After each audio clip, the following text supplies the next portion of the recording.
خوش آمدید کہتے ہیں آپ کو آپ کے اپنے چینل ناول کہانی میں۔ ایپیسوڈ 4۔ اس نے بیڈ سے اٹھا کے وہ گفٹ کھولا۔ اس کے اندر بہت خوبصورت جھمکے تھے۔ اسے بچپن سے ہی جیولری میں سب سے زیادہ جھمکے پسند تھے۔ منت کو خوشی کے ساتھ ساتھ حیرت بھی ہو رہی تھی، کیونکہ حاشر نے پچھلے کچھ سالوں سے اپنے ساتھ ساتھ سیرت اور منت کو بھی نظر انداز کر دیا تھا۔ منت تو خوشی سے پھولے نہ سمائی اور جھٹ سے فیصلہ کر لیا کہ یہ جھمکے وہ سیرت کے نکاح میں پہنے گی۔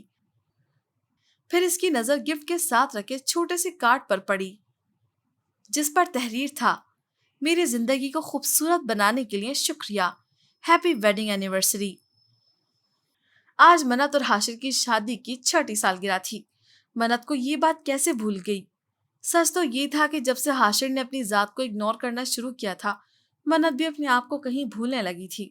اور پچھلے 3 سال سے انہوں نے کون سی خوشی ساتھ منائی تھی جو یہ یاد رہتی؟ وہ کمرے سے باہر نکلی تو سامنے سے سیرت آ رہی تھی۔ سیرت، تمہارے بھائی کہاں ہیں؟ بھائی کو میں نے چھت کی طرف جاتے دیکھا ہے، سیرت نے بتایا۔ بھابھی، آپ کے ہاتھ میں کیا ہے؟ سیرت نے ان کے ہاتھ میں رکھے گفٹ کی طرف اشارہ کرتے ہوئے پوچھا۔ تمہارے بھائی نے شادی کی سالگرہ کا تحفہ دیا ہے، اسے شرماتے ہوئے بتایا۔ یہ تو بہت خوبصورت ہے، جلدی سے پہن کے دکھائے نا۔ اس سے پہلے کہ وہ کچھ کہتی، سیرت اسے پہنانے لگی۔ ماشاءاللہ، کتنی خوبصورت لگ رہی ہیں آپ، بھائی کو دکھا کر آئیں، سیرت شرارت سے کہتے ہوئے مسکرائی۔ بھائی چھت پہ آپ کا انتظار کر رہے ہیں۔ سیرت جانتی تھی کہ اس کی منگنی کے بعد اس کا بھائی بالکل پہلے جیسا ہو گیا ہے، پہلے کی طرح ہنستا ہے، بولتا ہے، اس کے ساتھ گھنٹوں باتیں کرتا ہے۔ 3 سال پہلے سیاہ رات کے بعد حاشر بالکل بدل چکا تھا۔ ایک نرم دل انسان پتھر بن چکا تھا۔ وہ شخص جو سب کو اپنی محبتوں سے اپنی طرف کھینچتا تھا، اپنی سرد مہری سے سب کو دور کر گیا۔ اور اگر اس سب میں سب سے زیادہ کسی کی ذات کو اگنور کیا تو وہ اس کی پیاری بیوی تھی، جو حاشر کے نام سے ہنستی تھی، مسکراتی تھی، جیتی تھی۔ وہ حاشر کی دیوانی تھی، اس پر مرتی تھی، اس کا خیال رکھتی۔ اپنی زندگی میں کتنے ہی دیوانے لڑکے دیکھے تھے جو لڑکیوں کے آگے پیچھے گھومتے، ان کا دل جیتنے کی کوشش کرتے، لیکن اپنے بھائی کی دیوانی منت جیسی لڑکی کو کہیں نہیں دیکھا تھا۔ وہ چھت پہ آئے تو حاشر چھت کی دیوار پہ بازو رکھے آسمان کی طرف دیکھ رہا تھا۔ پیچھے کسی کی موجودگی کا احساس ہوا تو مسکرایا۔ گفٹ کیسا لگا؟ حاشر نے پوچھا۔ بہت پیارا، وہ چہکتے ہوئے بولی۔ پیاری سی بیوی کو مد نظر رکھتے ہوئے خریدا ہے۔ منت مسکراتے ہوئے آگے بڑھی اور پیچھے سے اس کو اپنی باہوں میں لے لیا۔ تھینک یو، منت نے حاشر کے گرد باہوں کا گھیرا بناتے ہوئے کہا۔ حاشر مڑا اور اسے اپنے سینے سے لگایا۔ تمہیں پتا ہے تمہارے کتنے تھینک یو مجھ پر ادھار ہیں، میں نے تو کبھی نہیں کہا، تم کیوں کہتی ہو؟ حاشر نے اس کے گرد گھیرا بناتے ہوئے کہا۔ بہت پیاری لگ رہی ہو، حاشر نے کانوں کے جھمکے کو چھیڑتے ہوئے کہا۔ سیرت نے پہنا دیے، میں اس کے نکاح میں پہننے والی تھی۔ ہاں، سیرت کا نکاح، یہ لفظ اس کے لیے سکون تھا۔ خیر، میرا گفٹ، اس نے آگے ہاتھ پھیلاتے ہوئے شرارت سے کہا۔ آپ کا گفٹ؟ وہ کنفیوز ہو کے بولی۔ ہاں تو تم میرا گفٹ نہیں لائیں؟ حاشر میں بھول گئی تھی۔ وہ نظریں جھکائے انگلیاں ہاتھوں میں مروڑتے ہوئے اپنا اقرار جرم کر رہی تھی۔ حاشر کو منت پر ٹوٹ کے پیار آیا، کھینچ کے اسے اپنے سینے سے لگایا۔ کوئی بات نہیں میری جان، پچھلے 3 سال سے میں بھی تو بھولا ہوا تھا نا۔ منت نے کبھی اس سے شکایت نہ کی تھی، لیکن ایک آنسو آیا۔ یہ آنسو کوئی شکوہ شکایت نہیں بلکہ منت کی خوشی کا تھا۔ منت نے اپنا منہ حاشر کے سینے میں چھپایا اور سکون سے آنکھیں بند کر لیں۔ تو یہ کیسے کہا جا سکتا ہے کہ تجھے اس سے محبت ہے؟ معراج نے سوال 10ویں بار پوچھا تھا۔ تو اور یہ کیا ہے؟ اس نے مسکراتے ہوئے کہا۔ یہ بھی تو ہو سکتا ہے کہ تو نے اس کی آواز سنی اور تجھے اچھی لگی ہو۔ معراج نے ایک بار پھر اسے سمجھانا چاہا۔ ایسا پہلی بار ہوا تھا کہ سالار نے کہا ہو کہ اسے محبت ہو گئی ہے، ورنہ وہ کہیں لڑکیوں سے ملتا تھا۔ معراج تو ٹھیک سے اندازہ بھی نہیں لگا سکتا تھا کہ اس کی کتنی گرل فرینڈز ہیں اور اب کتنی اس سے ملتی ہیں، لیکن پھر کسی لڑکی کو پہلی نظر میں دیکھ کر محبت کا دعویٰ کرنا معراج کی سمجھ سے باہر تھا۔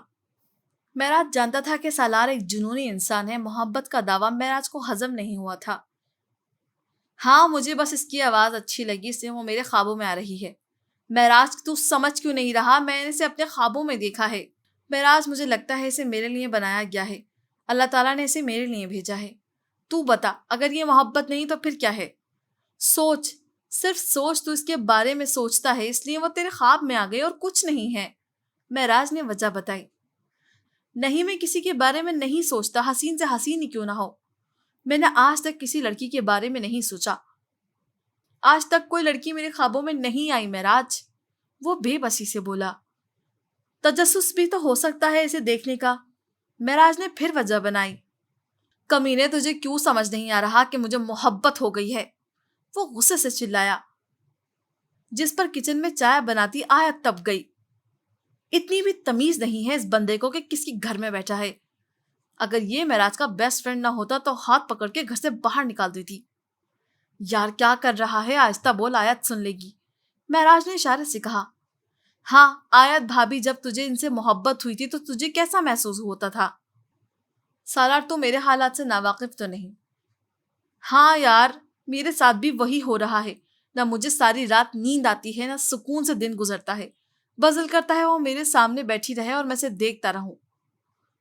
معراج، میرا دل چلا چلا کے کہہ رہا ہے کہ مجھے اس سے محبت ہو گئی ہے۔ یہ محبت ہے نا معراج؟ وہ معراج کی آنکھوں میں دیکھتے ہوئے یقین سے پوچھ رہا تھا۔ معراج نے مسکرا کر اصرار میں سر ہلایا۔ میں آپ کو کتنی بار بتا چکی ہوں کہ میں لڑکوں سے دوستی نہیں کرتی، میری ایک ہی دوست کافی ہے۔ جی میری پیاری بہنا، میں جانتا ہوں کہ آپ لڑکوں سے دوستی نہیں کرتی، آپ کے لیے ایک ہی دوست کافی ہے، مگر وہ اس کالج میں نہیں ہے۔ زاویار نے اسے سمجھانے کی کوشش کی۔ لیکن میں جب چاہے اسے یہاں بلا سکتی ہوں، سیرت نے کہا۔ یعنی کہ آپ میری دوستی قبول نہیں کر رہی، یہ آپ کا آخری فیصلہ ہے؟ زاویار مسکراتے ہوئے بولا۔ جی ہاں، یہ میرا آخری فیصلہ ہے، سیرت نے منہ بسوڑتے ہوئے کہا۔ اس کا مطلب تھا کہ ہنا کی انفارمیشن نکالنا یہاں ناممکن کاموں میں سے ایک ہے۔ خیر، گاتی بہت اچھا ہے آپ نے کہاں سنا؟ سیرت کو حیرانگی ہوئی۔ کچھ دن پہلے آپ ہال میں کچھ گا رہی تھیں، اس دن آیا تھا لیکن واپس چلا گیا۔ تھینک یو، سیرت نے مسکراتے ہوئے کہا۔ ویسے ایک بات پوچھوں، آپ سے مائنڈ تو نہیں کریں گی؟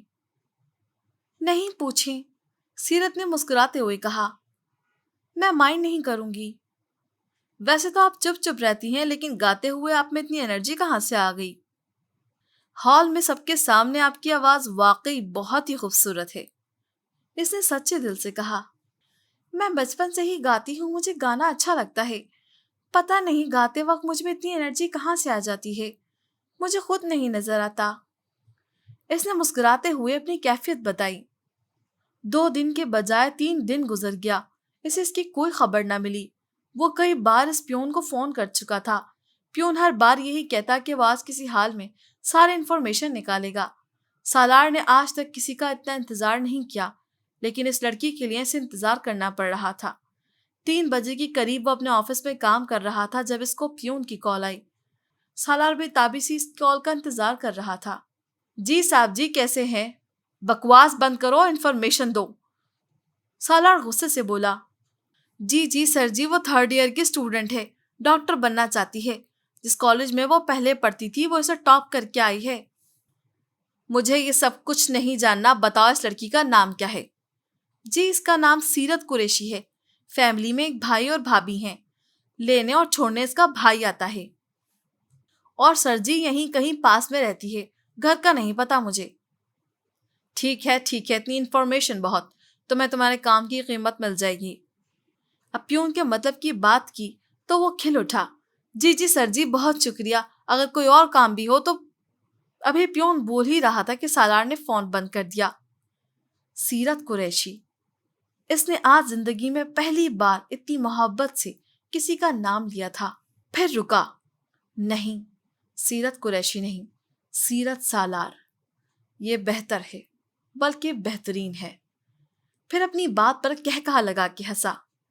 مزمل میرے یار، ایک بات تو بتاؤ، اس لڑکی میں ایسا کیا ہے جو شاہ سائیں اس طرح سے پیچھے پڑے ہیں؟ جب آصف نے اس لڑکی کے لیے شاہ سائیں کی فکر دیکھی تو وہ پوچھے بغیر نہ رہ سکا۔ تجھے نہیں پتا اس لڑکی سے محبت کرتے ہیں وہ، مزمل نے بتایا۔ شاہ سائیں اور محبت وہاں ہوتی ہے جہاں دل ہو۔ شاہ سائیں کے دل میں تو پتھر ہے، پتھر دل نہیں، اور تجھے کیا لگتا ہے شاہ سائیں کسی بھی لڑکی کی محبت میں پڑ جائیں گے؟ مجھے تو نہیں لگتا، وہ لڑکی 18 سال کی بھی ہے۔ آصف نے مزمل کی بات کو ٹالنا چاہا۔ آصف اللہ چاہے تو پتھر کے سینے میں بھی محبت پیدا کر دے، شاہ سائی تو پھر انسان ہے۔ تجھے واقعی لگتا ہے کہ شاہ سائی اس لڑکی سے محبت کرتے ہیں؟ نہ صرف محبت نہیں، یہ عشق ہے، جنون ہے ان کا۔ میں دعوے سے کہہ سکتا ہوں آصف، اگر شاہ سائی کو وہ لڑکی نہ ملی تو مر جائیں گے یا مار دیں گے۔ میں نے بچپن سے شاہ سائی کو دیکھا ہے، وہ جس چیز کو چاہتے ہیں اسے حاصل کرنے کے لیے کچھ بھی کر گزرتے ہیں، اور اس لڑکی کے لیے جو جذبہ ہے ان کے دل میں، اسے وہ عشق کا نام دے چکے ہیں۔ سیرت منت اور حاشر کے ساتھ بازار آئی تھی اپنی نکاح کی شاپنگ کے لیے۔ اسے ایک عروسی جوڑا بہت پسند آ رہا تھا۔ بھابھی یہ کتنا خوبصورت ہے، لال جوڑا۔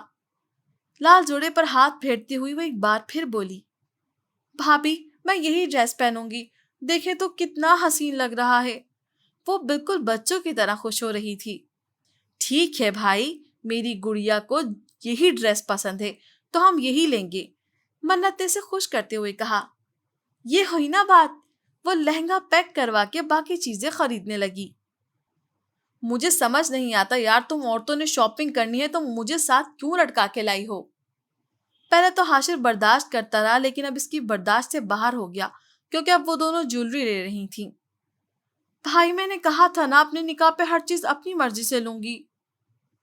گڑیا میں جانتا ہوں یہ سب کچھ تو ٹھیک ہے، لیکن مجھے اپنے ساتھ کیوں لائی ہو؟ تم دونوں کر لیتی شاپنگ، بیکار میں نے اپنے آفس سے چھٹی کر لی۔ لیکن حاشر آپ نے وعدہ کیا تھا کہ آپ ہمارے ساتھ شاپنگ پہ آئیں گے۔ منت نے کبھی بھی حاشر کے بغیر گھر سے باہر نہیں جاتی تھی، اس لیے حاشر نے رات کو ہی سے شاپنگ کروانے کا وعدہ کیا۔ اب پچھتا رہا تھا کیونکہ سیرت کو کوئی بھی چیز آسانی سے پسند نہیں آتی۔ ٹھیک ہے تم دونوں شاپنگ کرو، تب تک میں گاڑی میں جا کر بیٹھتا ہوں۔ وہ مزید ان دونوں کے ساتھ اپنا سر کھپانے کا کوئی ارادہ نہیں رکھتا تھا، اس لیے اپنی گاڑی میں جا کر بیٹھ گیا، کیونکہ یہ بات تو پکی تھی کہ سیرت اور منت کی شاپنگ آج کی تاریخ میں ختم نہیں ہونے والی۔ وہ نہ جانے کتنی ہی دیر گاڑی میں بیٹھا تھا کہ نظر سامنے کے منظر پہ پڑی۔ حاشر کی آنکھوں میں اچانک سرخی پیدا ہونے لگی۔ یہ تو بس وہی جانتا تھا کہ یہ منظر اس کے لیے کتنا تکلیف دہ ہے۔ آج 3 سال بعد وہ اسے دیکھ رہا تھا۔ یہی تو وہ منظر تھا جس کی وجہ سے حاشر 3 سال سے کھل کر نہیں مسکرا سکا۔ حاشر اس کی آنکھوں میں آنسو صاف دیکھ رہا تھا، لیکن اگلے ہی پل اس نے نفرت سے نظر پھیرتے ہوئے گاڑی سٹارٹ کر دی اور منت کو فون کر کے کہا، بہت ہو گئی شاپنگ، جتنی بھی کر لی، اب چلو باقی بعد میں کر لینا۔